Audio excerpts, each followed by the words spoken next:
Hello and welcome to Kupo Grip. This short video will introduce you to our backlight base stand. The backlight base stand comes with our double-sided universal 5/8 inch stud with 3/16 and 1/4-20 male threads.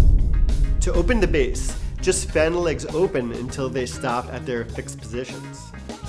To get a low mounting position, just drop the double-sided universal 5/8 inch stud with 3/16 and 1/4-20 male threads into the baby receiver and tighten the set screw until snug. Now you can mount your light fixture on top of the stud to get a super low and stable mounting position.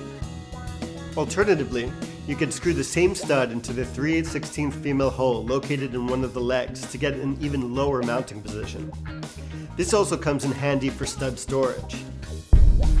Since the base comes with a baby receiver, you can always place any baby accessory into the receiver, such as this 5/8 inch platform with a 3/16 male thread. Next, I'll mount this tripod head to the platform. Now you have a stable tripod for super low shooting angles. This small kit stand folds down super compact, has many mounting options, giving you many possibilities.